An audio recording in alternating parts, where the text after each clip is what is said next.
Chapter 2.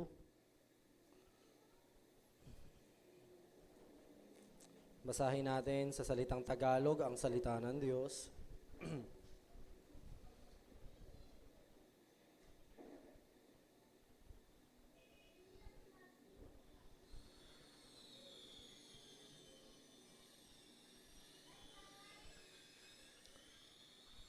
Mula sa verse 8 hanggang verse 20.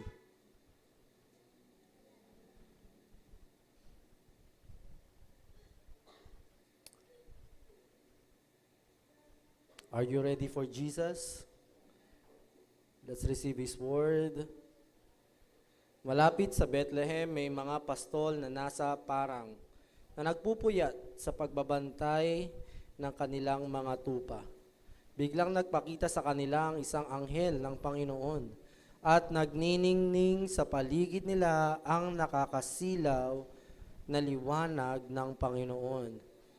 Ganoon na lang ang pagkatakot nila. Pero sinabi sa kanila ng anghel, huwag kayong matakot. Dahil naparito ako upang sabihin sa inyo ang magandang balita na magbibigay ng malaking kagalakan sa lahat ng tao.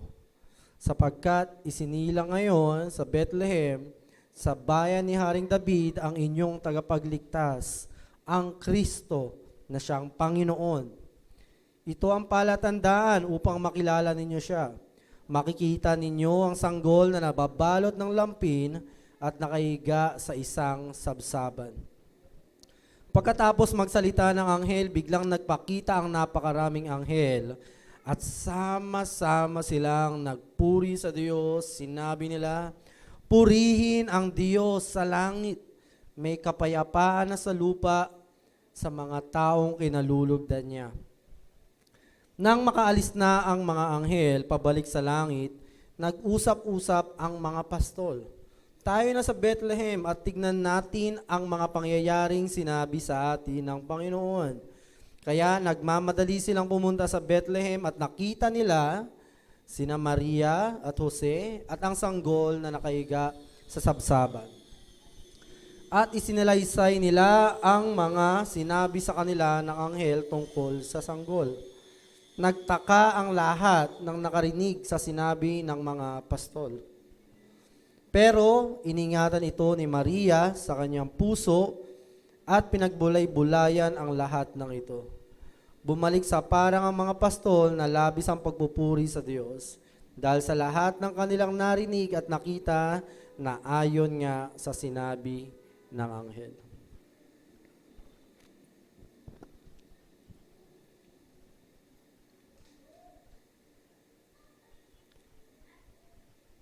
We are here for you, Jesus. Dito kami para sa iyo, para maranasan ka ang iyong pag-ibig, katapatan, hindi lamang sa salita, kundi sa karanasan, hindi lamang sa kaunawaan, kundi sa kapangyarihan, mga himala, kagalingan, pagpapalaya, paghuhubog ng aming pagkatao.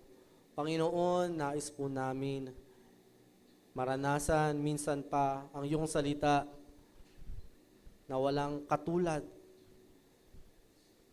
Iyong salita na laging sariwa na dapat naming tinatanggap sa aming mga buhay.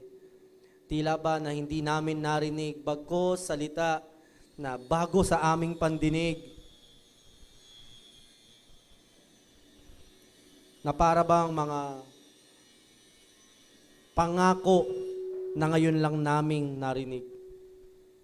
Panginoon, malaki po ang pangangailangan namin, yung mga anak. At kung hindi ka kikilos, Panginoon, ay masasayang lang ang gawain na ito. Nais namin ituon sa iyo ang aming mga puso, ang aming mga buhay. Palayain mo kami sa aming mga kahinaan ngayong gabi, na ikaw ang aming makita, ikaw ang aming mapakinggan. Higit sa aming tinig, sa aming mga sarili, higit sa ingay ng aming paligid.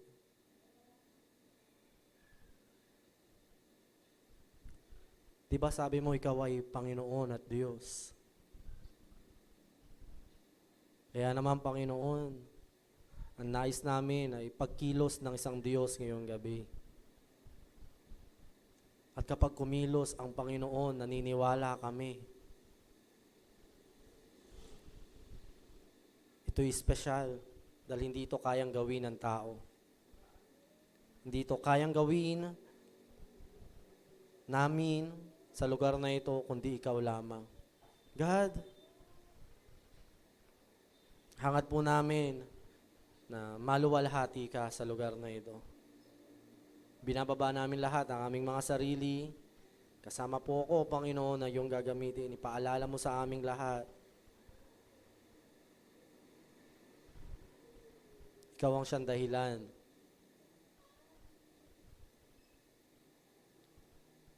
Ilang sandali, kapatid, ikaw ay makipag-usap sa Panginoon.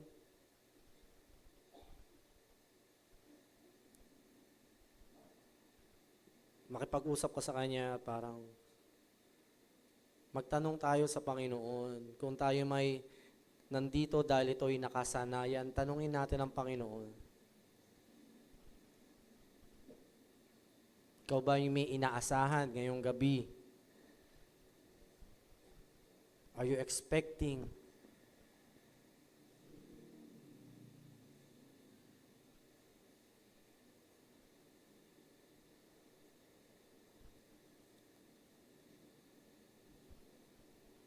Do your will, God. Alam namin, nagkikilos ka sa lugar na ito. Siyang nangako na sa amin na lang ang pagtitiwala at pagtanggap. Do your supernatural work in this place, Lord. Your supernatural power na mararanasan ng iyong mga anak. Puspusin mo kami. Panginoon, sa iyong salita na aming pag-aaralan, kung ito ba yung magdudulot sa amin ng pagluhod ng aming mga tuhod, Lord, we are open. We are surrendering our emotion, our wisdom, our intellectual being, everything, our strength, ang aming mga katawan, ang aming lakas. Tinutuon namin sa iyo, Panginoon. Make us obedient to what you want us tonight sa iyong presensya. Salamat sa pagmamahal mo. Humingi po kami muli ng tawad sa aming pagkukulang, aming pagkakamali, pagmamalabis.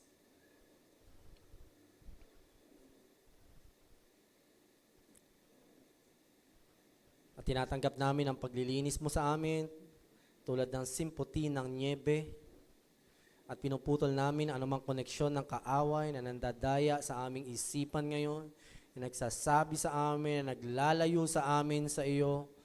Pinuputol namin ang anumang koneksyon o impluwensya ng kaaway sa lugar na ito, mula sa aming buhay, sa paligid namin. Hangad namin na ikaw lang ang maghari at masabi namin, aalis kami sa lugar na ito, masasabi namin, naranasan kita. Hindi mo kami binigo, Panginoon. Sa tanging pangalan lamang ng ating Diyos sa buhay. In Jesus' name we pray. Amen. Palakpakan natin ang malakas ang Panginoon.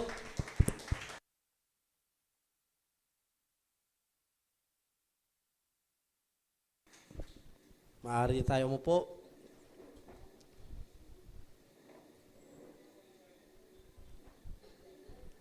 Magandang gabi. At batiin natin ang ating mga katabi. Kung ito may hindi mo pa na parang bago lang sa iyong paningin, ay maaari mong tanongin din ang kanyang pangalan. Pahayag mo sa kanya ang kagalakan mo, nakasama mo siya ngayon sa lugar na ito.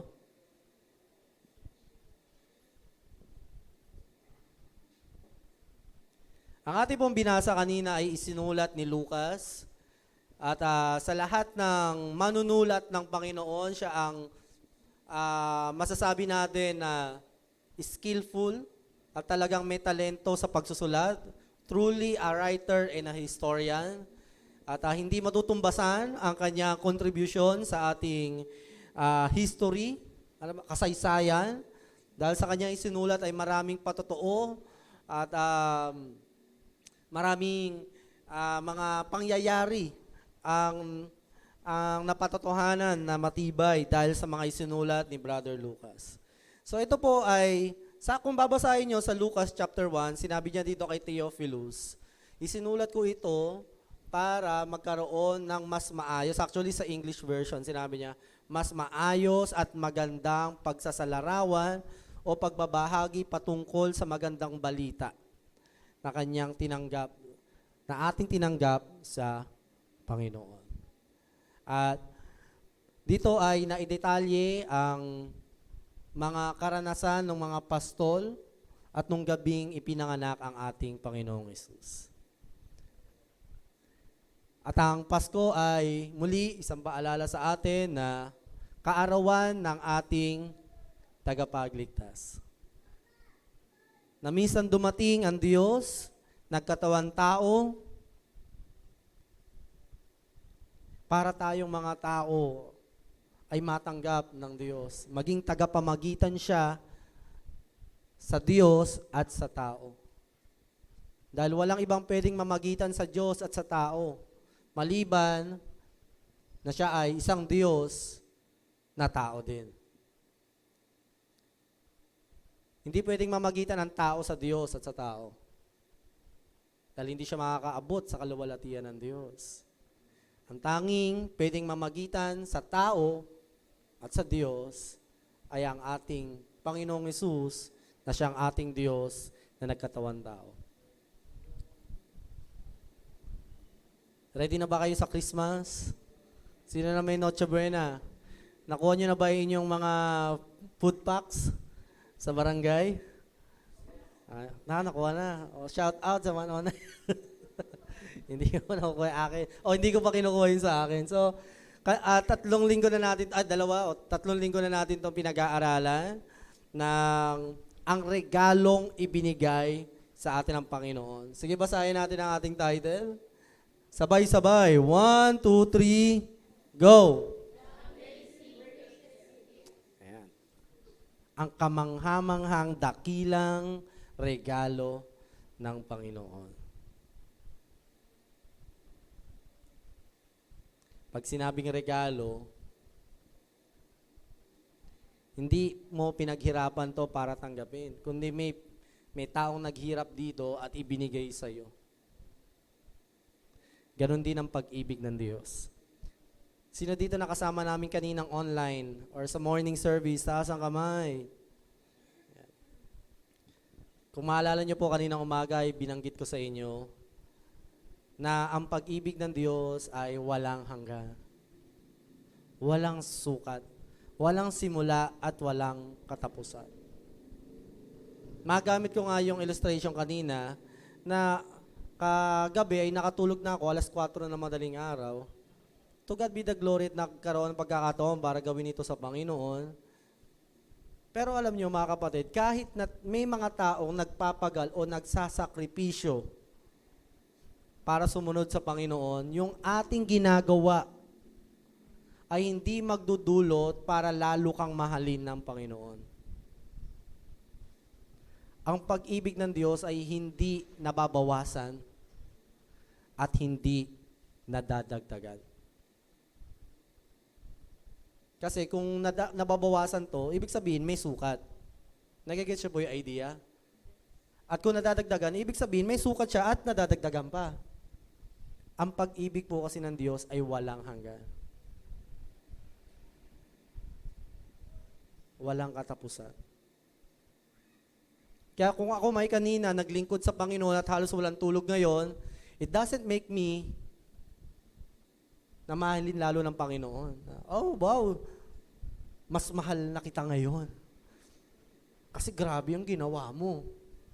At kung ako may magkamali, tayo may magkamali, it doesn't make God to love us less. Yung ating pagkakamali sa buhay, hindi magdudulot sa Diyos na mabawasan ang pagmamahal niya sa iyo.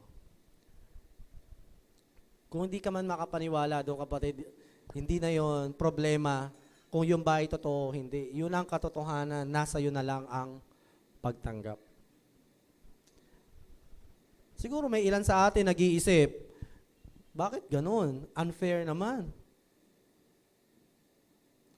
So, pareho lang akong mahal ng Panginoon, pati nung isang tao na to na naiisip ko na grabe yung kanyang lifestyle. Tapos ako, grabe ako magpagal sa Panginoon. Pero pareho lang kami ng pag-ibig na tinatanggap sa Panginoon.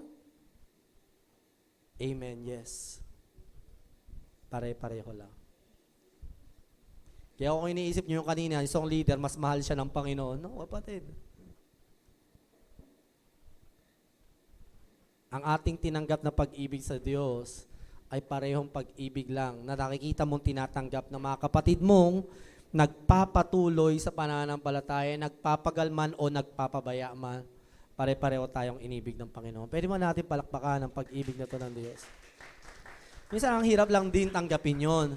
Lalo na kung may iniisip tayo kung ikaw laging pagod ka sa Panginoon. Kaya siguro wala nagsasabi sa atin ng take care kasi mukha tayong laging pagod.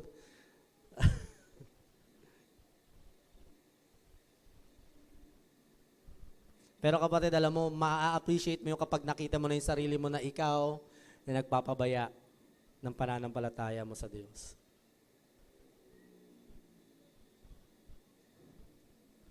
Kapag tayo na mismo yung nagkulang sa Diyos, tayo na maghahanap at maghahangad ng ganong klaseng pagmamahal mula sa Panginoon.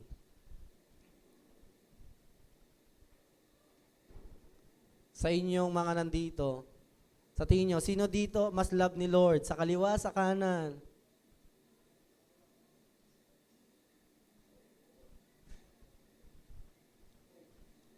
Pareho lang. Sa harap, sa likod. Ay naku, yung mga nasa likod, sabi nila, mga nasa likod, nanlalamig daw yan eh. Yung mga ganyan. Unti-unti na yan, palabas na daw eh. Yung mga nasa likod. Sa tingin nyo, sino mas mahal ng Panginoon? Yung mga nasa harap palagi o yung pamisa-misa ay nasa likod na? Tanda mo kapatid, isang araw uupo ka din sa likod. Magkukulang at magkakamali din tayong lahat sa Panginoon. So how do we receive that? Paano mo tinatanggap yan? Ang regalo, binibigay. Pag binigay ko ba sa'yo ito, sa'yo na? Binibigay ko na nga eh. Taas ang kamay, nasa'yo na to. Ayun, tinatanggap niya ano. Pag tinanggap mo na, mapapasayo lang ito. Kahit binibigay ko sa'yo ito ng paulit-ulit, sa'yo na ito, sa'yo na to, pero ayaw mong tanggapin ang pagmamahal ng Diyos, ayaw mong paniwalaan, ayaw mong lunukin ng buo na ikaw ay mahal ng Panginoon sa kabila ng lahat ng iyong pagkukulang, hindi mo talaga ito matatanggap kahit ilang beses ibigay sa iyo ito ng Panginoon dahil nasa atin din ang pagtanggap ng pagmamahal ng Diyos. Kaya ito is very simple illustration ng pag-ibig ng Diyos. Araw-araw kanyang binibigyan ng pagmamahal. Hindi nagsasawa, hindi nagmamaliw. Pagmamahal na hindi napapagod. Araw-araw. Tanong ko kapatid, araw-araw mo rin bang tinatanggap pagmamahal ng Panginoon? Praise God.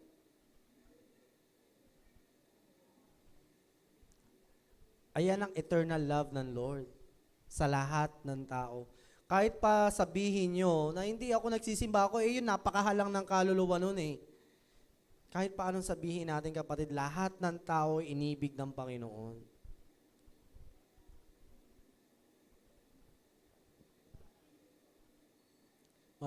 Mabango, marumi, mayaman o mahirap, lahat tayo minahal ng Diyos. At ang pag-ibig na to hindi matatapos. Paano yan, Pastor? So, kapag ganyan ang estado ng pagmamahal sa akin ng Diyos ay Pwede ko nang abusuhin yung pagmamahal ng Panginoon. Pwede naman. Pwede mong abusuhin ng Panginoon. Pwede mo siya saktan, paglaruan, santabi. Hindi ako umuhugot. Ginagawa natin yon sa Panginoon. Pwede mong gawin. May kalayaan tayo. Pero alam mo kapatid, sa kabila ng yon, nagbago ba pagmamahal ng Panginoon? Simpleng sakripisyo. Hinihingi ng Diyos na hindi natin binibigay. Oras, effort, energy. Pwede mo namang gawin yun eh. Pero I'm confident to say, hindi talaga magbabagong pagmamahal sa iyo ng Panginoon. Ganun talaga yun. So stable. Never changing. Kaya wala tayong karapatan na, lalo na kung tumatagal na tayo sa pananampalataya na nako-condemn. Yes, it's an experience of a Christian. Pero kung yung hiya na hindi nalalapit sa Panginoon, no,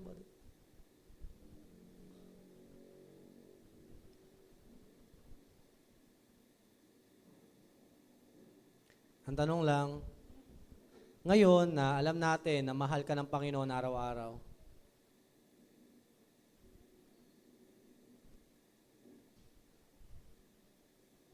anong gagawin mo doon? Tatanggapin mo? Amen. Gusto mo bang suklian? Pwede. Hanggang mamatay tayong lahat. Hindi matatapos ang pagmamahal ng Diyos. Pwede natin siyang lokohin at saktan hanggang huli. Pero mahal pa rin tayo ng Panginoon. Pero sa bandang huli, kung hindi talaga tayo magsisisi sa ating pagkakamali,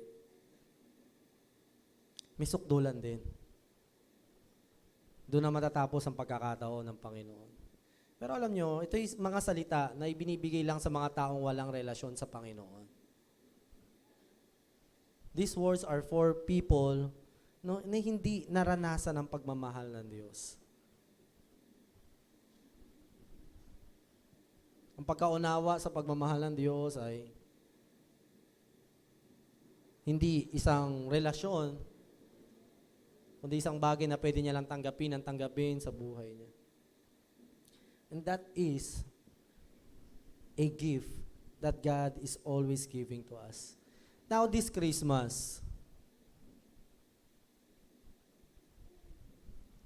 how do we treat God this Christmas? How do we value the Christmas season? How do we remember it? Siyempre, minsan hindi natin ma-appreciate kung hindi natin talaga alam yung kabuluhan. Kaya nga maganda na pinag-aralan natin to ng mga nakaraang araw. Siguro habang mini-meditate at tinatanggap natin, unti-unti tayo nagkakaroon talaga ng tamang pagtrato sa Panginoon, sa Kanyang ginawa para sa ating lahat. So ating team ay the ultimate source of all gifts and blessings. Sa next slide, basahin natin ang verse. Every good and perfect gift is from above, coming down from the Father of the heavenly lights, who does not change like shifting shadows. Ganyan ang ating Diyos. There is no shadow of turning with thee. Alam mo po ibig sabihin nun?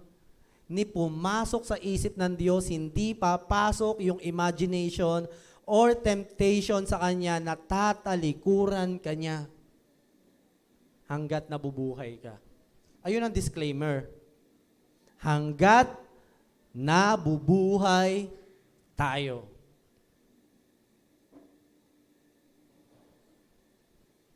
There is no shadow. Hindi may isip ng Diyos na magbago, manlamig yung pagmamahal niya sa iyo. Ganun ba? Kahit paulit-ulit ako, wala akong magagawa. Yun ang katotohanan. Tayo naman kasing mga tao, di ba? Limitado tayo magmahal. Kaya akala tuloy natin, yung mga taong malapit sa Panginoon, kapag yung PC nila ay napapatid na, naiisip na natin, naku, baka pati ang Panginoon. Ganun na rin yung nararamdaman sa akin. Hindi, kapatid. Kaya, may I remind you, tingnan mo yung kapatid mo, katabi mo ngayon. Tao lang yan, okay? Huwag ka mag-demand ng eternal love sa iyong kapatid sa pananampalataya. Kasi minsan pressure din no? Tayo, imbis na mag-demand tayo ng eternal mercy sa Panginoon or eternal love, long suffering of patience, dinedemand natin sa tao, no? Kung paano natin gusto magpatawad ng Panginoon, gusto natin ganoon din yung kaibigan natin magpatawad. Yes, we are, alam mo yun, sinisikap natin maging katulad ng Panginoon. And we are blessed na sa dami ng tao, Kristiyano talaga ang pinakamasarap na kaibigan at pamilya. Amen? Pero hindi pa rin sila katulad ng Panginoon magmahal at magpatawad. Minsan, nagdadamdam tayo, ba't hindi mo ako mapatawad? Pinatawad ka lang din naman. Excuse me, Napapagod din ako magpatawad. Nakakaramdam ba kayo nun? Pero thank God, we are changed. Tayo binago din naman ng Panginoon. Pero, if we seek a kind of eternal love, hanapin natin to sa Panginoon. Kung gusto mo ng isang pag-intindi na hindi katulad ng sa mundong ito, hanapin mo yung pangunawa na yun sa Panginoon, hindi sa mga tao. Although, pwede mong makita kahit papano sa mga Christian friends mo yun. Pero kapatid, minsan, maiksi din ang pangunawa talaga kahit mismo ng mga Kristiyano. Amen? Kumikitid din ang utak, lalo na kung may mga problema at pinagdaraanan na. Pero, kung yung lawak ng pangunawa na hindi sukat akalain, kaya hanapin mo sa Diyos, masusumpungan mo ito. Hanggang huli, may intindihan tayo ng Panginoon. That's the kind of love we have every day from God.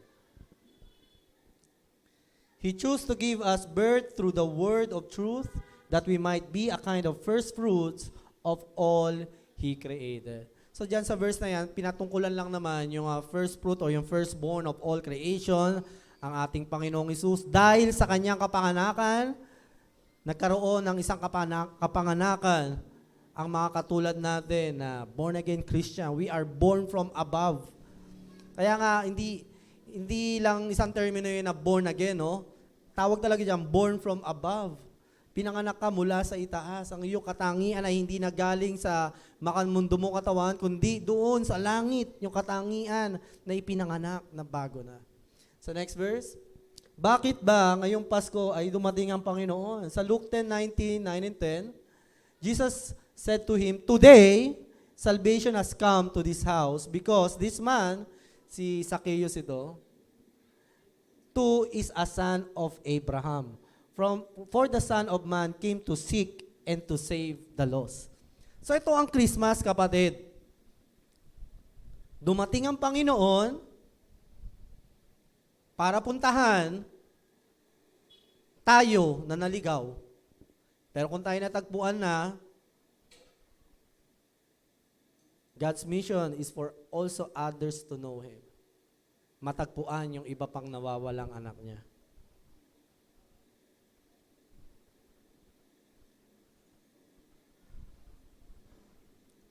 Minsan, sa buhay natin, dumating din naman tayo na hindi natin kilala ang Panginoon. At ngayon nakilala na natin ang Panginoon, siguro karamihan sa inyo. Alam niyo na yung pagmamahal ng Diyos, kung sino siya, ano yung mga kaya niyang gawin. Pero this is Christmas. Ang ganda yung topic natin last Sunday. This Christmas is about giving. You can give anything. Pero any one of us have shared Jesus, His love.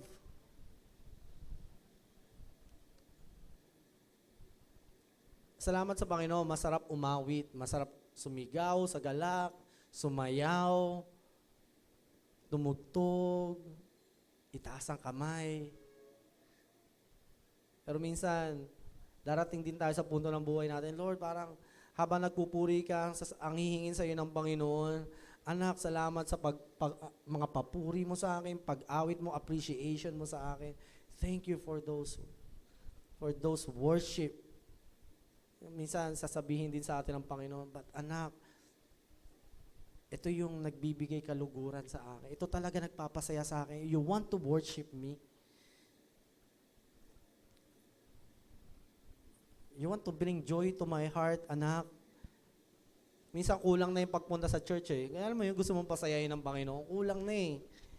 Kulang na yung pagsimba, pag-awit, parang hindi ka na nakukontento, nabibitin ka na. Alam mo, inahanap mo yung, ano ba magpapasaya sa iyo, Panginoon? And God said, sabi niya nga, higit na kagalakan ang nararamdaman niya kapag ang isang tupa ay kanya natagpuan. Out of 100, isa na nawawala ay matagpuan. You want to celebrate Christmas, no? Maghanda po kayo, ha?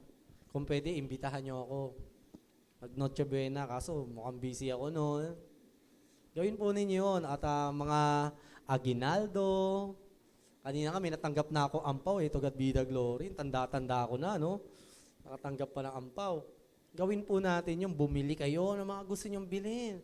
Because it's talagang pinagpala tayo ng Panginoon.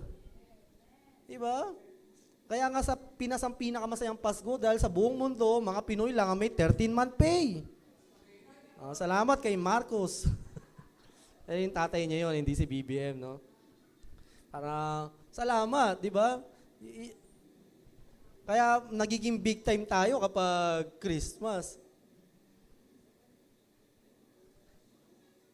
Nagkakaroon ka ng kakayahang magbigay. Meron dito mapagbigay pero walang pambigay, di ba? Pero meron din naman na meron pero hindi makapagbigay. Ang sabi dito ng Panginoon na magbibigay kagalakan sa Kanya kapag yung mga nawawala ay natatagpuan niya. You want to celebrate Christmas? Pwede ba i-share natin yun? Yung pagmamahal ng Diyos. Diba? Ang ganda ng mensahe simula kay Pastor Apollo ng first week, second week, third week. Ako personally, naiiyak-iyak pa nga ako eh. Pag naaalala ko, kapag minimeditate ko, kapag papanoorin ko pa nga yung message, ako personally, I was touched. Pero hindi natatapos doon. Iniisip ko, so ano namang gagawin ko ngayon? Paiyak-iyak ako ngayon. Nararamdaman ko yung pagmamahal mo, Panginoon. Saan ko ilalagay itong pagmamahal na ito? Na tinatanggap ko mula sa iyo. May yaya tayo kasi birthday ni Jesus to, no? Ang gusto natin, mapasaya yung birthday boy. Pag may birthday, di ba? Iniisip natin, ito magpapasaya kay ano? Jesus came to save the lost. Kahapon, kasama ko yung mother ko. Nanood kami worship song. Natuwa ako sa kanya. Kasi worship song, tataas siya ng kamay. Medyo mataas yung anxiety kasi December. Sabi niya, tulungan niyo ako, Lord, tulungan mo ako. Ayun yung sinasabi niya. Siyempre, hindi na siya makapagsalita ng maayos. Ayun yung lagi niyang binabanggit. And I appreciate God. Para bang naririnig ko ang Panginoon comforting him. Niyayakap siya ng mahigpit. Parang kung ako, na tao lang, although anak ako ng nanay ko, nararamdaman ko yung totoong pagsumamo niya na humihingi siya ng tulong, ng kagalingan, ng pagmamahal, ng pagkalinga mula sa Diyos. Kung ako nararamdaman ko yung paano pa yung perfectong Diyos. And I'm so blessed na ako, naiiyak ako na parang, wow, salamat Panginoon, pinapakinggan mo ang mga katulad nila na may sakit, na may pangangailangan, mga mahihina. Habang tayo, ang sarap na, ganda ng ating sitwasyon. Pero alam mo kapatid, naparito ang Panginoon sa mga katulad nila. So, syempre, ganun din sa atin lahat. Pero binibigyan ng Panginoon na higit na atensyon ng mga katulad nila. Yung mga taong hindi na nila kayang ipagtanggol yung sarili nila, Hindi nila masolusyonan yung kanya-kanya nilang mga problema. Tanging ang Panginoon lang. Kaya sabi ko na, salamat dahil ikaw ang Panginoon. Yan, alam ko naririnig ng Diyos eh. Let's share it to the Lord. Sa mga kapatid natin, let's share God. Let's share the Lord. Lalo na sa alam natin na parang hirap na hirap mag-celebrate ng Christmas. Dahil sa kanilang sitwasyon. And hearing this, Jesus said to them, those who are healthy do not have need for a physician, but only those who are sick. I did not come to call the righteous, but the sinners. Sige, try tayo mag-imagine ng mga tao na isip na talagang makasalanan. Come on guys. Alam ko mga judgmental tayo. Mag-isip tayo ng mga tao, grabe to, sama na itong tao na to ah. Ngayon, kung may naisip ka man, na grabe itong tao na to, ikaw man ang ginawa ng masama, o ibang tao, ang sabi ng Diyos, naparito siya para sa mga may sakit at hindi sa mga matutuwid. Naparito siya para sa mga makasalanan. Gaano kabuti ang isang Diyos na puntahan ang mga taong kumakalaban sa Kanya at iparamdam yung pagmamahal niya at bigyan sila ng pagkakataong magsisi sa pagkakamali. Gaano kabuti ang ganong Diyos.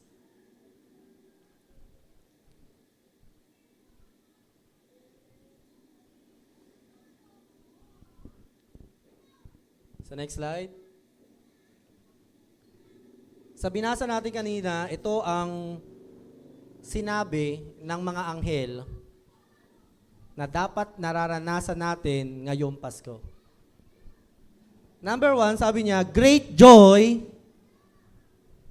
for all people.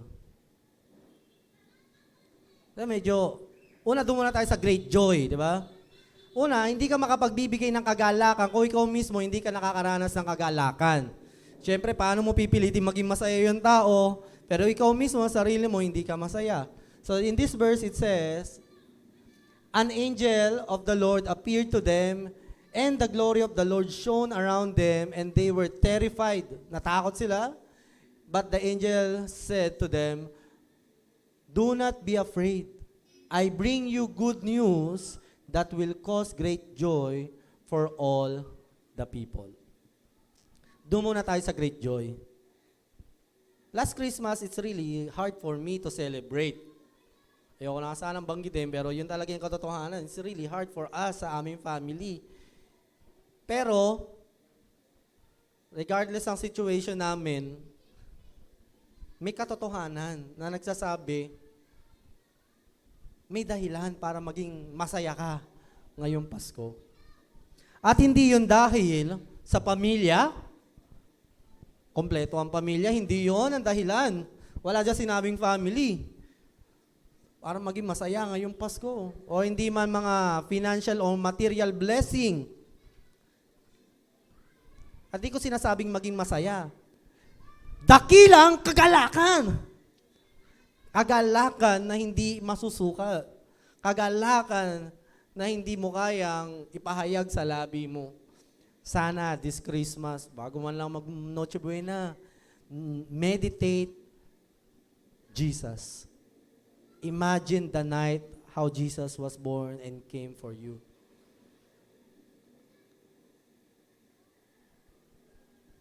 Pastor, pinipilit ko pero parang hindi ko talaga ma-appreciate yung Christmas talaga. Hindi ko talaga ma-internalize na yung Pasko ganyan, na magdudulot sa akin, magti-tears of joy ako, Pastor. Yes. Ayun yung mensahe ng Pasko. Unless you experience great joy, sorry, medyo masakit to ha, pakinggan nyo kapatid. If you don't have great joy this season, you have a different reason this season. May ibang dahilan ka. Kasi ang sabi, ang Pasko daw, magdudulot sa iyo ng dakilang kagalakan sa puso. Pakiramdam ko nga last year may mga na-offend sa akin. Na parang pinupush ko na hindi maging masaya pa rin tayo sa kabila ng nararanasan natin sa buhay natin. At ako pa yung malakas, yung apog. Hindi ba masamang word yun?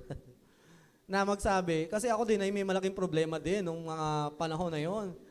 But thank God na nasabi ko yun, hindi dahil I'm insensitive. Nasabi ko kasi ganun din yung nararanasan ko. I'm struggling na magkaroon ng dakilang kagalakan kasi nga meron kaming mga pinagdaraanan nakaraang taon. Pero salamat, ngayong taon hindi. Pero at least I experienced, I had the battle. Kayo rin siguro, naalala nyo ba meron kayong malungkot na Pasko?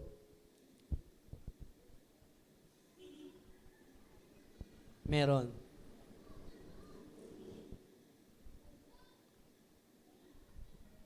Pero sa ayot sa gusto natin, kapag naiisip natin ang Pasko, ito ang dapat na ibinibigay sa atin ito. Great joy.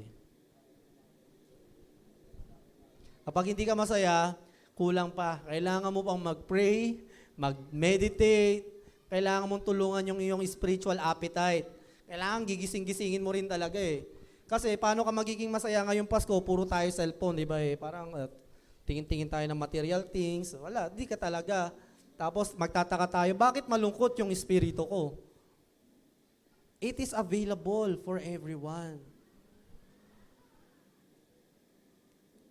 It's for you to purchase it o kuning it, to receive it para magkaroon ka ng dakilang kagalakan ngayong Pasko. I pray for you. Ako, ang paghahangad ko sa inyo, hindi kayo maging masaya dahil meron kayong handa sa Noche Buena. O kasama mo yung anak mo, pamilya mo, kompleto kayo. Panalangin ko na maging masaya tayong lahat dahil naalala nating lubusan na minsan ang Diyos inalay ang kanyang sariling anak para sa atin. Lahat naman ng magagandang bagay na meron tayo nagsimula sa unang biyaya ng Panginoon. The first greatest gift. Kaya tayo may pamilya. Kung bakit payapa, bakit may blessing, at kung ano-anong magagandang bagay, galing lang yan sa unang biyayang binigay ng Panginoon. Yung kaligtasan na binigay ni Jesus. Maganda, maayos ba ang pamilya natin? Hindi dahil magaling ka na magulang o may mababait ka na anak. Kasi kung ganun tayo mag-isip, at nakakalimutan natin na galing lang din to sa ginawa ng Panginoong Hesus sa atin, nagkakamali tayo. Maganda ba finances natin? Okay ba ang 13-month pay? It's not because na merong kang boss na mayaman. It's because there's Jesus na nagpahintulot ng kayamanan, ng kaginhawaan ng buhay natin.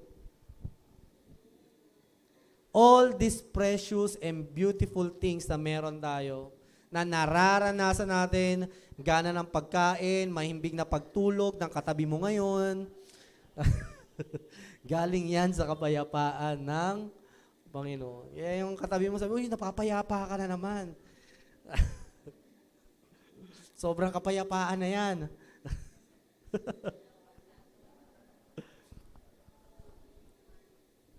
Sabi diyan, great joy, dakilang kagalakan. Pero hindi pa doon natatapos. Anong sabi doon? For all people.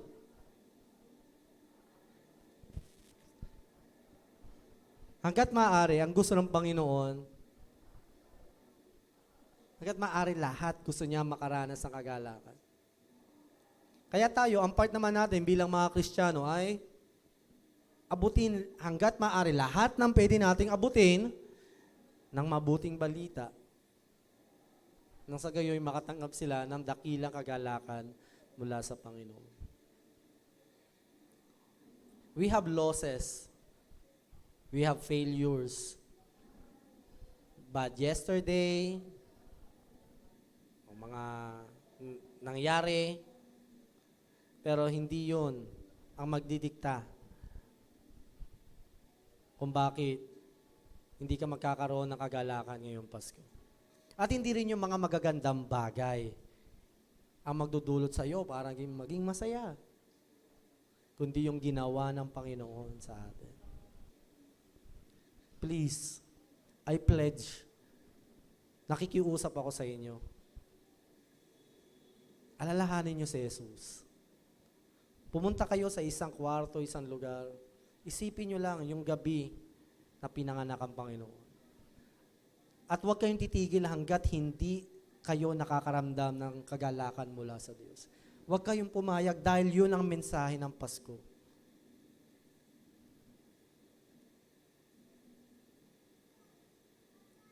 Sabi mo sa katabi mo, bawal malungkot ngayong Pasko. Bawal bitter.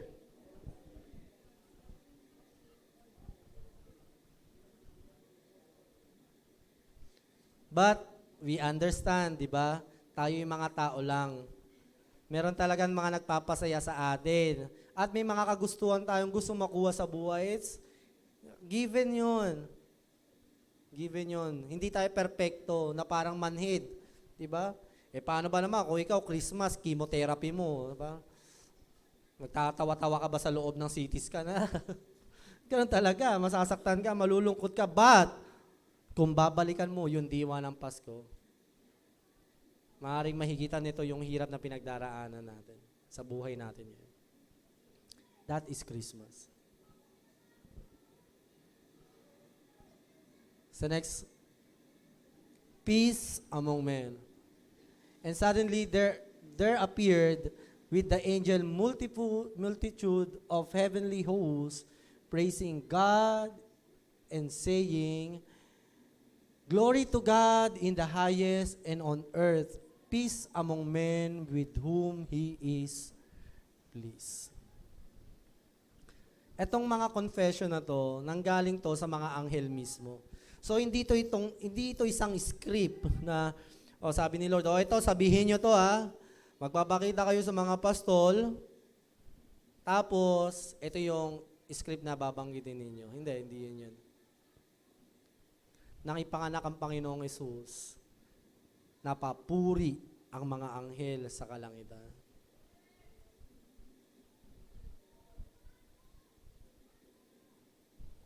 May kapayapaan na sa mundo. Hindi kapayapaan sa bawat bansa, kapayapaan ng tao sa Diyos. Na sa tuwing titignan ka ng Diyos, hindi na galit, hindi na puot, o hindi na yung kasalanan yung nakikita niya sa iyo, kundi nakikita niya yung kapayapaan na pinasimula ng kanyang anak na si Jesus. Kaya sabi ng mga anghel, ano sabi nila? Peace among men of God whom He pleased. Kinalulugdan ng Diyos ang tao. Kung may appreciation ka na hanapin this Christmas, hindi yung thank you ng pinagbigyan mo ng regalo. The appreciation we should be longing for this Christmas, yung pagkalugod ng Panginoon sa atin.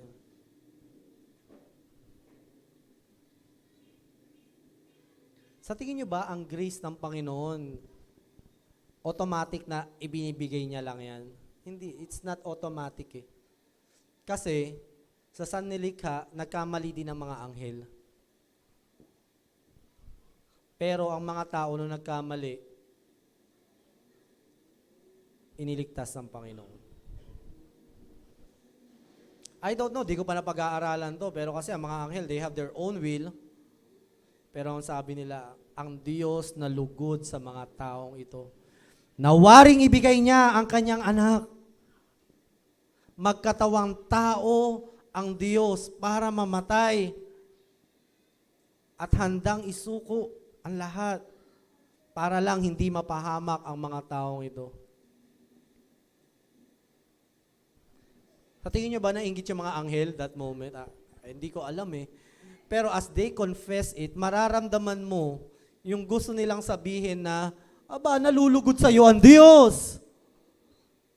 Sino nagsabi nun? Kapwa-tao ba? Hindi, anghel mismo na nakakita sa Diyos at anghel na nakakakita ng pagkakamali ng tao. kung paano nila isantabi ang Panginoon, gawa ng masama ang Diyos, mga tao na sarili lamang ang iniisip, at nagulat sila, praise the Lord, glory to God in the highest. May kapayapaan na. Sa mga taong kinalulugdan ng Diyos.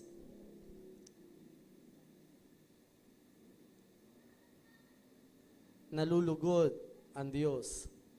Deep inside akala ng, as we read the Bible, nakita natin paano parusahan ng Panginoon yung Sodom at Gomorrah, ang mga Canaanites, kung paano patayin, hanggang yung mga hayop nila, pati yung mga bata, di ba, winawash out. Nakikita natin kung paano magparusa ang Panginoon sa mga kumakalaban sa Kanya. Pero all those eternity, meron puwang pa rin sa puso ng Panginoon na kalugdan ang tao. Nandun pa rin yung kaluguran ng pangalalim, no? Kaluguran. Ano yung sabihin ng kaluguran? Pag nakikita ka, parang you are my happy pill. Parang gano'n yun in our contemporary words. Kumbaga parang kahit anong gawin mo, maybe may something sa iyo, ikaw talaga nagpapasaya sa akin. Meron ba kayong gano'n tao nagpapasaya sa inyo? Ay, hindi naman niya intensyon na pasayahin ka, pero kapag kasama mo siya, napapasaya ka niya. Amen. God is pleased with us. Sabi mo sa katabi mo, nalulugod sa iyo ang Panginoon. Sige, ulitin mo, baka nakukondem pa yan. Alam mo, nalulugod sa iyo ang Diyos. Kahit ganyan pinaggagawa mo, sige sabi mo, ano yung pinaggagawa mo? Ginawa mo kanina, pre? Grabe, pre, ginawa mo kanina. Nalulugod sa iyo ang Panginoon.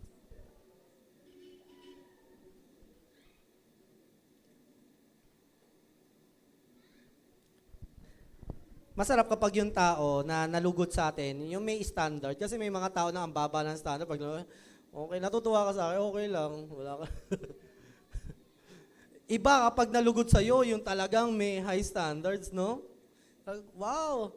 Halimbawa, na kumanta ka, naka-appreciate sa'yo isang kilalang singer. Kasi you know, talagang magaling siya kumanta. Ang galing mo kumanta, wow, it's a privilege po. Nasabihan ako na magaling ako kumanta. Maraming salamat. Sino ako para sabihan mo na magaling kumanta? At sino tayo para sabihan ng Panginoon na nalulugod siya sa atin?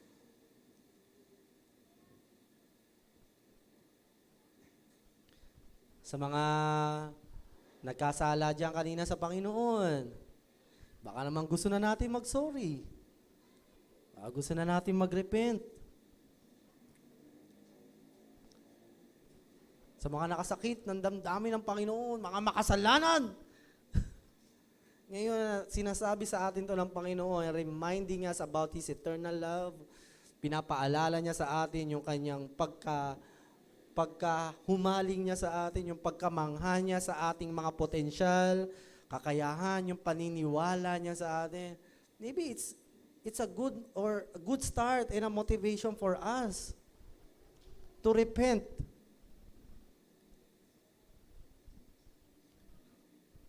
Minsan kapag nagkamali tayo, medyo nagbabago tayo kapag napagsabihan tayo ng masakit, di ba? Pero iba rin, sa kabila ng pagkakamali natin, na we are still appreciated and we still trusted. Parang nasasabi natin, sino ako para pagkatiwalaan uli? Parang lalong lumalalim yung gusto mong bumawi ng bumawi sa Panginoon. Amen? Nakakahiya, pero ano ba naman to? What a chance given to me by God. Pagkakataon. Dito sa story na ito yung gabi na madilim. Tahimik lang. Actually, magulo ang mundo nun eh. Kasi mga alipin ng mga Israelita. No? So imagine niyo, no? Gabi nga. Tapos nagpapastol lang sila ng mga tupa nila. Sobrang dilim. Sige, pikit kayong lahat. Madilim. Tapos biglang lumiwanag ng malakas. Tapos magulat-gulat ka pagkatingin mo sa paligid, nagpupuri yung mga anghel sa paligid at sinasabi, oy, may kapayapaan ka na, nalulugod sa iyo ang Panginoon. Parang nananahimik ka. Nagpapastol ka ng tupa at biglang purihin ng mga anghel ang Panginoon at sabihin kung bakit ang Diyos ay kapuri-puri dahil sinasabi ng mga anghel, kasi nalulugod sa iyo ang Diyos.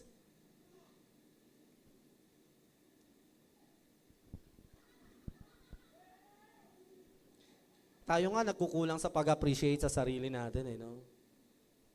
Kulang tayo yung confidence na nakikita sa atin ng Panginoon, minsan tayo mismo di natin maibigay sa sarili natin. At iba ang Panginoon kung paano tumingin sa atin. Kaya kung sabi nga ng Diyos sa atin, kung paano mo titignan ng iyong kapatid, tignan mo kung paano siya tignan sa pamantayan ng Panginoon. Hindi sa pamantayan ng tao. Ngayon, kung makaka-encounter ka ng marumi dyan at ikaw ay malinis sa malinis at bigla ka niyang kausapin, mabibigyan mo ba siya ng oras? O pagtitripan mo? Tatawanan? Kapag ba meron kang kakilala may sakit, mapupuntahan mo ba siya? O parang mas okay manood ng Netflix ngayon? Yung Netflix no?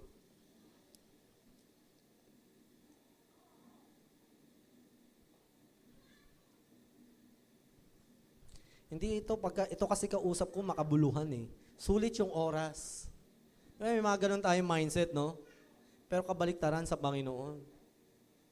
Kung bibigyan mo ng higit na atensyon ang mga aba at mga hamak, doon mas nakikita ang tunay na motibo at nalulugod ang Panginoon sa ganung paraan natin.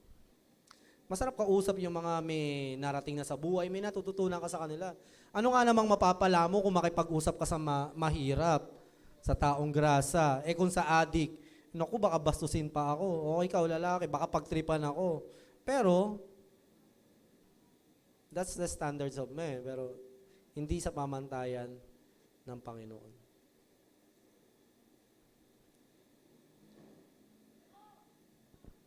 Ang mabuting balita, hindi binigay sa mga anghel.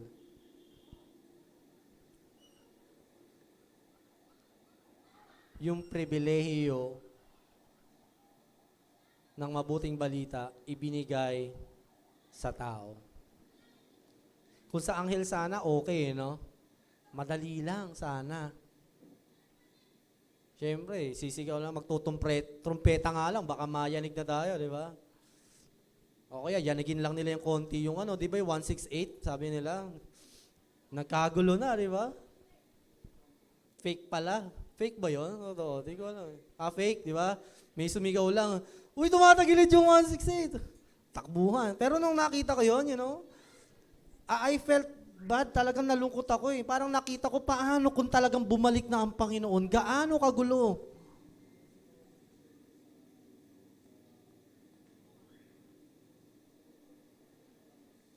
But the privilege is given to us. Kaya nga naiingit ang mga anghel sa atin Tayo na niligtas, tayo pa ang binigyan ng kalayaan na magbahagi ng pag-ibig ng Diyos. I know it's hard. Kaya nga nandiyan ang biyaya ng Panginoon Pag hindi mo kaya, kaya ng Diyos. Kaya may mga bagay na hindi natin kayang gawin, at nagawa natin, hindi dahil sa ating kakayahan yun, malinaw yun. Dahil yun sa biyayang ginawa ng Panginoon. Kaya, may share na lang din, para hindi ko naman sinasabi mag-share kayo. Pag nag-share ako ng gospel, pag hindi ko talaga kaya, ang ginagawa ko, Lord, pengin power. Lord, bigyan mo ako ng power, nahihiya po ako. Inaamin ko yun. Halimbawa, nagpe-pray ako sa umaga, Lord, sino po ba yung gusto mong sharean ko, ma-encounter ko today? I want to share the gospel. Alam ko, di ko kaya, Lord. Ngayon, darating na, makaka-encounter ka ng mga tao. Meron pa nga maririnig mo sa Panginoon, yung kulay blue ang damit, may ma-encounter ka. May ganun akong nun Talagang, kulay blue? Okay, sige. May nakita akong kulay blue na damit. Sabi ko, naku, Lord, hindi ata yan yun. Hindi yan yun, Lord. Pero pag ganun yung mga encounter, kapatid, tip ko lang para ma-share nyo. Bumulong ka na sa Panginoon, sabi mo, Lord, penge pong power. Bigyan mo ako ng kapangyarihan. Give me supernatural power to share the gospel. Kasi kung tayo lang, hindi natin magagawang ibahagi ang pagmamahal ng Diyos.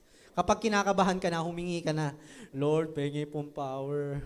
Umamin ka na, kaysa naman hindi natin ma-share o hindi natin masunod ang Panginoon. Meron pa nga ako noon, napanaginipan ko, nagpe-pray lang ako, tapos may napanaginipan ako, sinisharean ko, kulay puti ang damit. Tapos nung yun nga, nung dumating yung panahon na yun, ang approach ko sa kanya, bro, pasensya na ka na sa istorbo, pero kasi nanaginip ako, na may kinausap ako na kulay puti ang damit. And I believe na hindi nagkataon na puti ang damit mo ngayon. Hiniwala ako na may gustong sabihin sa iyo ang Panginoon. Pwede ko bang mahingi yung sandaling oras mo? And then nag-share ng gospel, tapos pwede ba kitang pag-pray? Nag-pray kami. Kapatid, sharing the gospel is hindi yan kaya ng tao. Kaya lang yan ng mga anak ng Diyos sa puspos ng banal na spirito. Kaya kapag di natin share ang gospel, yun lang yun talaga. Humingi ka, instant. Lord, bigyan mo ka pangyarihan, nahihiya na naman ako. Iniisip ko na naman yung niya yung baka ma-offend sa akin to. Diba, pag humingi ka sa Panginoon, hindi ka niya bibiguin. Gusto mong maging masaya mga tao sa paligid mo? Madali naman ako mapasaya. Ampaw lang. Pero yung saya ko, mababaw lang. Kasi material lang eh. But share to me Jesus. Share mo sa akin si Jesus kung paano mo siya na-experience. Alam ko, sasaya ako. We make so many efforts para magpasaya ng pamilya, ng tao. Pero nakakalimutan natin kung ano talaga yung magbibigay kagalakan sa kanila. Ang pag-ibig ng Diyos. Do you hear? Naririnig mo ba, church? Sinasabi ng Diyos. Tinitignan ka kanya ngayon na may pag-ibig. Sinasabi niya, anak. And lastly, dito sa ating pangatlo, a Savior birth. For today, in the city of David, there has been born for you a Savior who is Christ the Lord. Sa SND, sapagkat isinila ngayon sa Bethlehem, sa bayan ni Haring David, ang inyong tagapagligtas, ang Kristo na siyang Panginoon. Ito ay mga confession ng mga angels na isinulat. Sabi ng mga apostol. Ito naman, isinabi ito kay Maria, kung di ako nagkakamali, na ipapanganak ang isang tagapagligtas. I hope that we are all learning tonight. Pero I pray that you will experience it as we talk about it. Na maranasan natin ito. Walang pinipiling sitwasyon, edad, ang pagbabahagi ng Pasko. Mas nakakaya pa magbigay ng 20. O 50 pesos, baka magalit pa yung inaanak. Pero we share the love of God. Sila'y mahiya sa atin. No? Alam nyo na, secret. Kung wala ka pang bigay material, share the love of God. Ibahagi mo. Especially sa mga nangangailangan. May mga tao ngayon sobrang nalulungkot. May malaking mga pinagdaraanan. At hindi kilala si Jesus. At nandyan ka para gamitin ng Panginoon.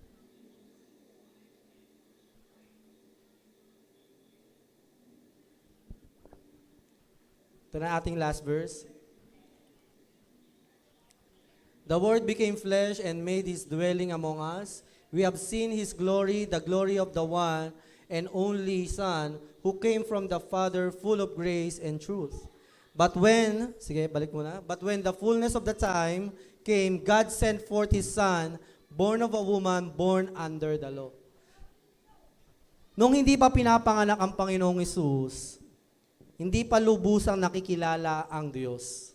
O hindi pa buo ang pagkakakilala ng tao sa Diyos.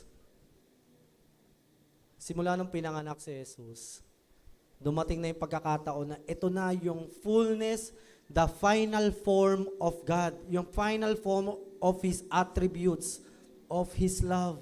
Yung kabuuan ng pagmamahal ng Panginoon, nakita sa sanggol na ipinanganak. Halimbawa sa isang tribo, ito yung last illustration natin. Halimbawa, isang tribo. Tribo lang, walang edukasyon, hindi pa nakaka-encounter ng mga tao sa labas. Yung mga makikita nating isolated talaga, yung nagkakanibal ng mga tao. Halimbawa, may dumating sa kanila na isang tao na nung kaharap na nila, may hawak na baril, bigla silang pinagbabaril. Ano sa tingin nyo magiging reaction ng tribe o ng tribo? Magagalit sila, syempre. Pero ano yung initial reaction ng isang human instinct na walang sibilisasyon, walang edukasyon? Siguro, anong gagawin? Tatakot. Tama. In the Old Testament, ang mga tao takot sa Diyos. At kilala nila ang Diyos. Oo, may imahe ng pagpapatawad at pagmamahal, pero nakakatakot pa rin talaga ang Diyos. Talaga kung magparusa, talagang makikita mo yung kabuuan, kung sino talaga, gaano katuwid ang Panginoon. Wala siyang pinalalagpas kahit isa. Kahit pa mga lingkod niya. Naalala mo yung mga anak ni Eli, mga pari yun eh. Nagnanakaw sa ikapu ng Panginoon, pero hindi sila pinagsabihan ng tatay nila. Anong ginawa ng Diyos? Pinatay. Mga lingkod na yan, mga pari na, mga libitan, mga nandadaya. Ang sabi sa kanila, bakit mo kasi hindi itinama ang anak mo? So makita natin, ang Diyos ay matuwid na Diyos, talagang nakakatakot na Panginoon.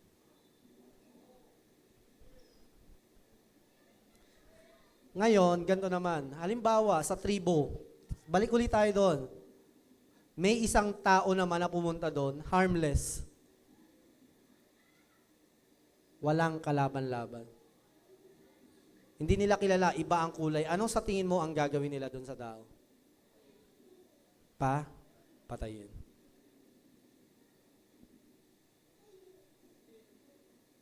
Bakit? Kasi ignorance. And they don't know, hindi nila alam. Remember the words of Jesus Christ nung pinako siya sa krus? Patawarin mo sila sapagkat hindi nila alam ang kanilang ginagawa.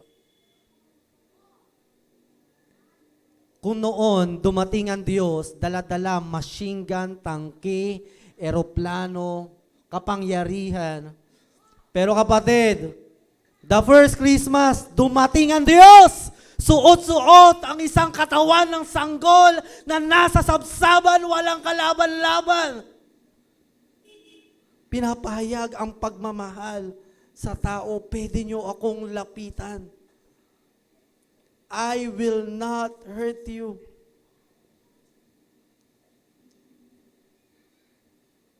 Kung dati kalahati lang ang pagkakilala sa Diyos at hindi pa buo, sabi sa John chapter 1 verse 14, sa ibang version, the fullness of God, yung kabuuan ng Diyos ay nakita na ng tao.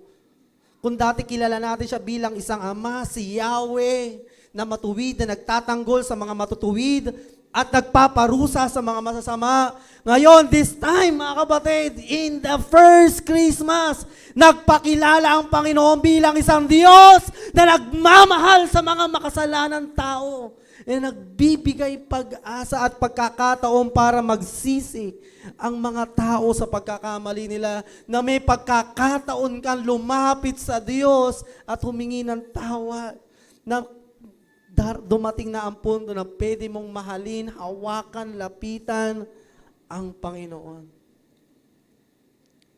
Nung nagpakita ang mga anghel sa mga pastol, natakot yung mga pastol. Pero hindi sila nagpuri noon. Alam mo, isa lang. Kailan sila nagpuri? Hindi nung nakita nila yung mga anghel. Nagpuri sila nung nakita nila yung sanggol at namangha sila. Kaya yung kanta na silent na, di ba? Yung gabi na yon, tahimik,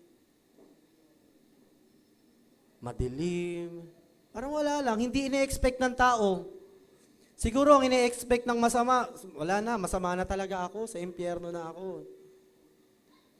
Pero isang gabi, dumating ang Panginoon sa katawan at imahe ng isang sanggol. A harmless, defenseless, walang kalaban-laban. Dumating ang Diyos sa katawan ng isang tao. Kaya ano nangyari nung araw na iyon? Ang ganda ng gabi na yun. Kaya nga pag inaawit na natin, di ba dati Holy Night, kanta lang natin sa labas yun? Oh, holy night, the stars are brightly shining. Thank you. Ang mabait ninyo, thank you. Pero nung nalaman natin tong mensahe na ito, pag naaalala natin, oh, holy night, the stars are brightly shining. It is the night of our dear Savior's birth. Pag naririnig mo na siya, naalala mo na yung gabi na pinili ng Diyos na mahalin ka. Pinili ng Diyos na abutin ka at siya na magawa mong abutin. Kaya ngayon, pag kinakanta mo na yon, napapaiyak ka na. Parang, pag sinabing fall on your knees, dati parang, anong fall on your knees? Pero ngayon, pag inawit mo na siya, fall on your knees. Oh, hear the angels' voices. Oh, night divine. Talagang napapasamba ka sa Panginoon.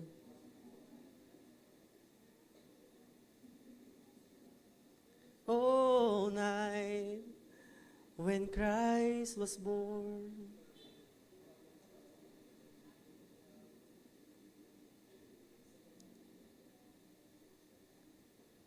Lumalalim yung dahilan ng Pasko. Kung dati pipilitin ka sumamba,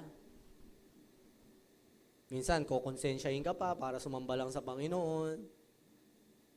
Pero ngayon, dahil habang tumatagal yung pagkakilala mo sa Panginoon, kusang loob. Minsan nga, mas nagwo-worship ka pa kaysa sa nagwo-worship sa harap eh. Because the worship is spirit and truth. Wala naman yan, di ba? Kung sino ang naka-line up na song leader. Di ba? Minsan talaga napapa-worship ka talaga. Na-appreciate mo yung gabi na pinanganak ang Panginoon.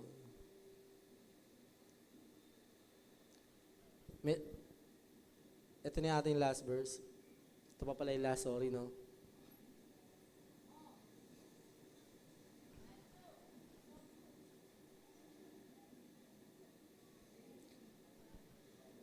And she will bear a son, and you shall call his name Jesus, for he will save his people from their sins.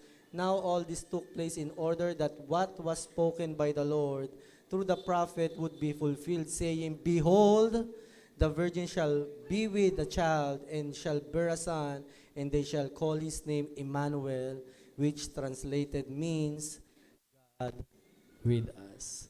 Kanina ko pa binabanggit to, ito yung last illustration natin. At kasi next week wala nang magki-Christmas party na tayo. Ulitin ko yung sinabi ko kanina umaga, mukhang hindi naman tayo lahat nandito kanina umaga. What if isarado natin yung church, ikandado natin,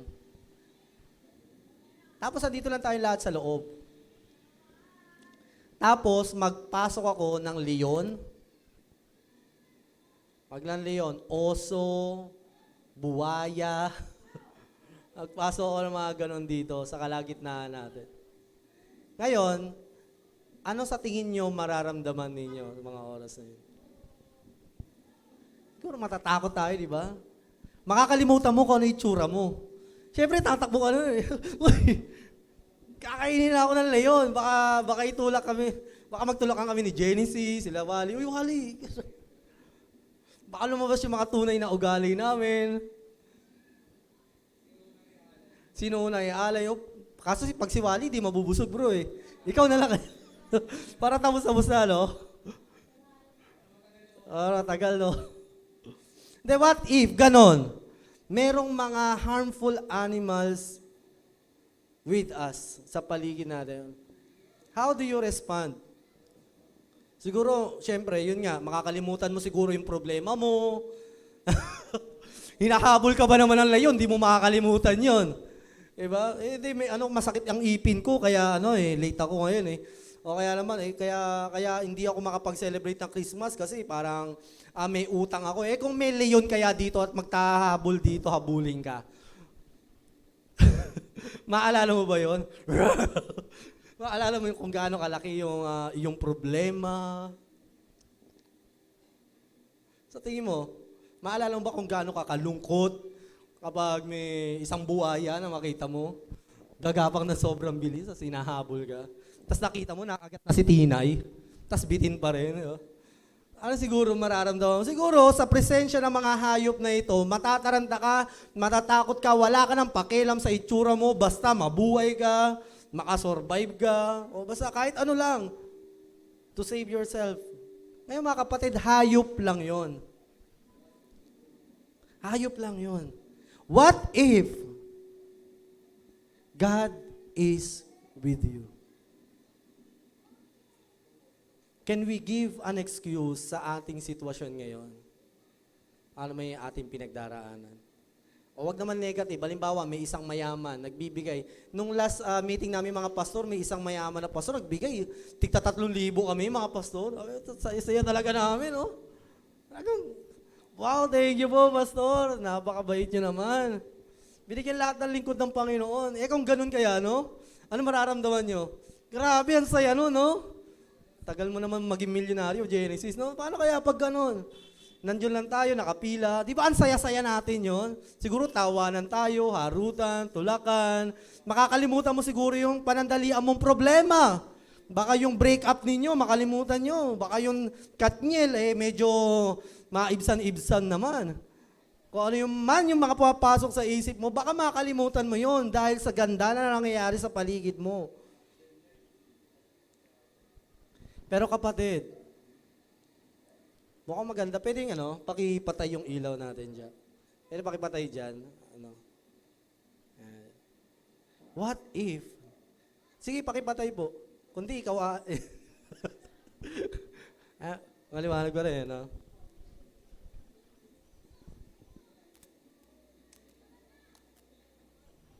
Halimbawa, pinatay ko na rin yung mic ko.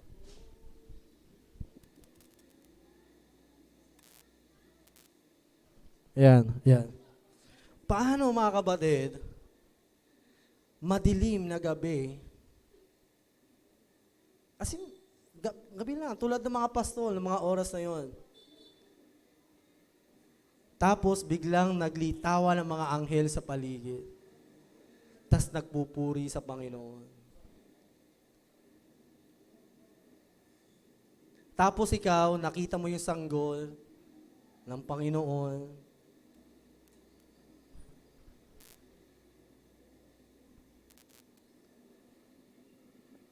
Anong mararamdaman mo na makita mo itong Diyos na ito na may likha ng lahat ng bagay ay nasa sabsaban?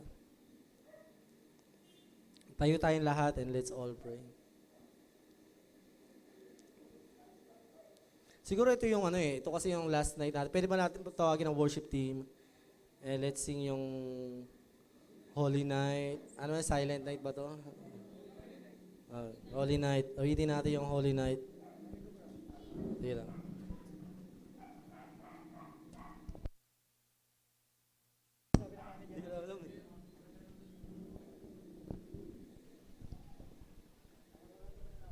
Nararamdaman ko rin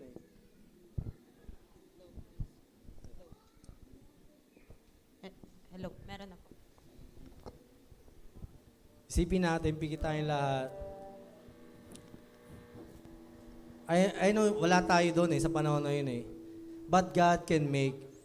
The Holy Spirit can bring you doon sa lugar na yon, sa oras na iyon, sa sitwasyon na yon. God can make it. Kaya niyang gawin sa oras na iyon. Isipin natin tayo yun nandoon. Gaano, may mas malaki bang problema na kayang tumapat sa sanggol na ito na nakikita natin ngayon?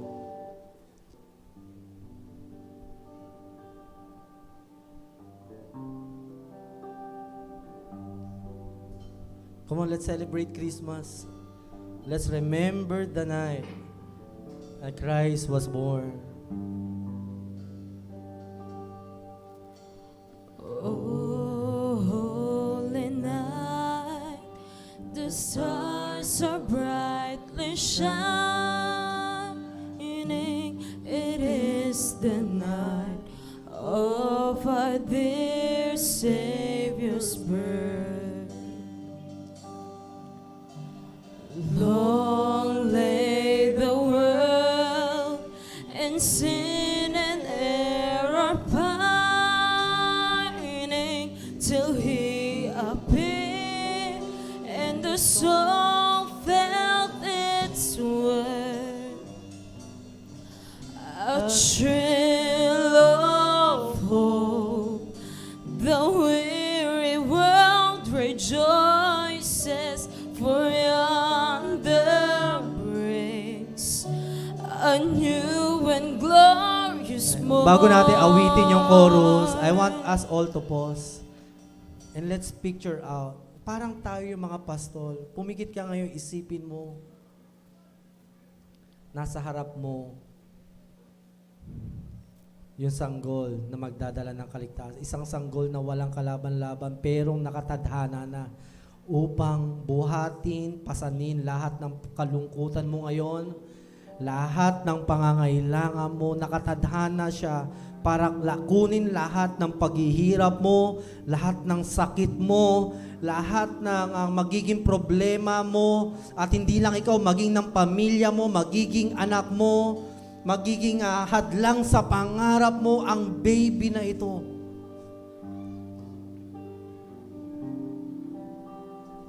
Nasa harap mo. Come on, let's worship God. Fall on your knees. Oh, hear the angels' voices. Oh, night divine.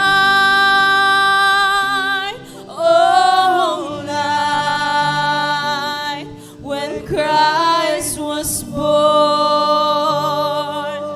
Oh, night divine.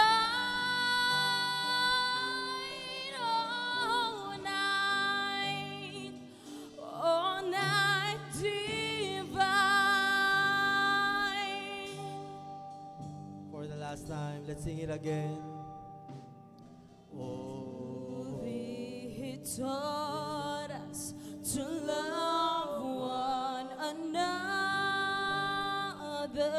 His law is love, and His gospel is peace. Change shall yes, be Lord, we can feel you, Holy for the Spirit. slave Lord, is remove the our materialism in our lives, God. brother. It's about you, God. His It's about the name, birth of all our the salvation. creation shall It's about you, Jesus. cease. Sweet hymns of joy, in grateful chorus raise we, let all within us praise His holy name. Christ, Yes, you are the Lord. is the Lord. Oh, praise His name forever. His Hallelujah. Yes, power God. and glory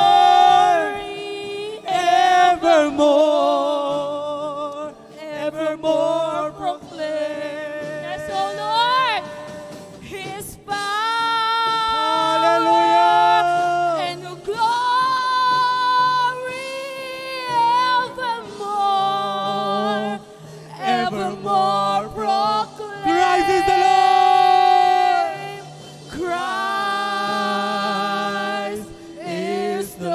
Lord, you are the Lord.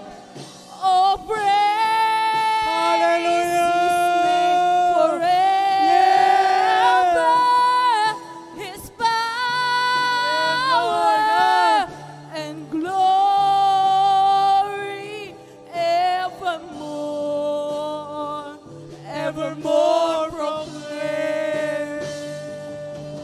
His power and glory evermore, evermore proclaim. Mga kapatid, may I invite you.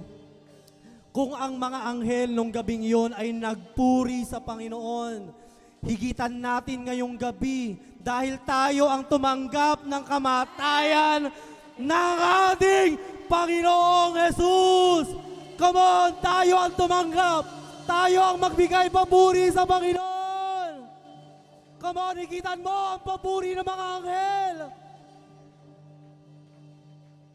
Yes, Lord.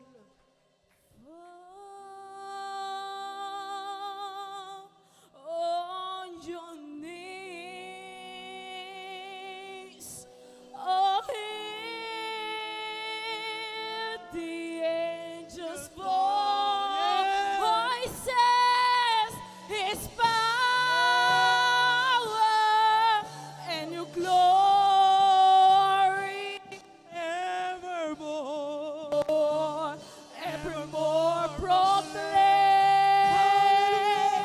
His power and glory evermore, Praise the Lord. evermore proclaim. Hallelujah. Yes, God. His power, alam mo kapatid, the power that God showed on that Christmas is not the power of the authority, but the power of love. Ang kapangyarihan ng pag-ibig ng Panginoon. Hallelujah. Yes, Lord God.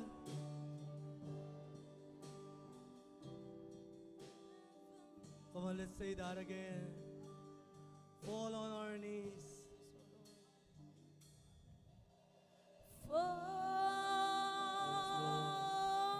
Thank you, Lord. Thank you, Lord. Thank you, Jesus. Thank you for the salvation. The angels' voices, oh, now. Pinakamagandang gabi. Hallelujah. Hallelujah. Night, when Christ was born. Hallelujah. On night divine. Hallelujah. All night Christ is the Lord. Christ is the Lord. Christ, oh Lord. Hallelujah. Oh, Thank you, Lord. Thank you, God. angels' voices.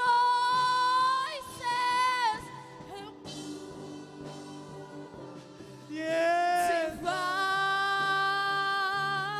all night when Christ was born.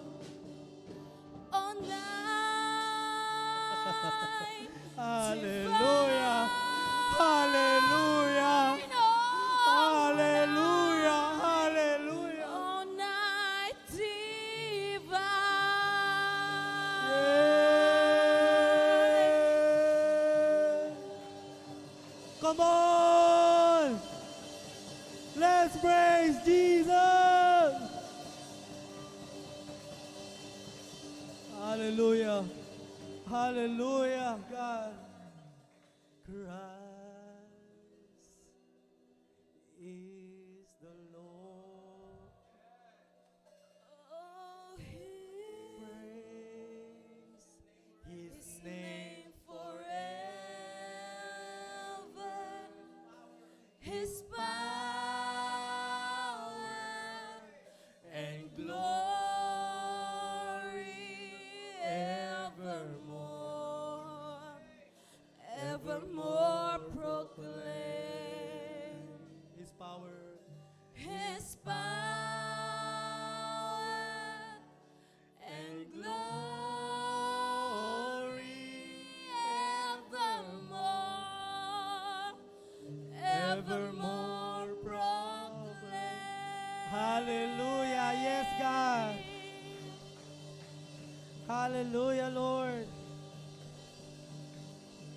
Lord God.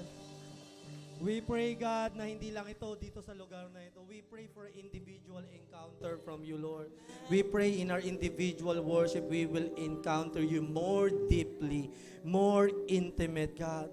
At tulad ng mga pastol na nakakakita sa iyo sa sabsaban, ang ginawa nila, humayo sila at ipinagkalat nila ang mabuting balita at umuwi silang namamangha sa iyo. Mga kapatid, bilang benediction sa inyo ng Panginoon, ang kapangyarihan ng Diyos na ito ay nagbigay sa atin ng kapangyarihan upang maranasan natin ang dakilang pangako ng Panginoon sa pamilya mo, sa iyong sarili, sa iyong pangarap, at sa lahat ng iyong pinagdaraanan.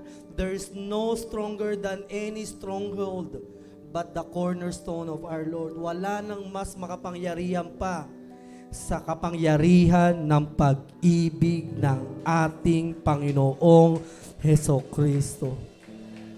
Purihin ka, Panginoon, magpagaling ka at gumawa ng himala.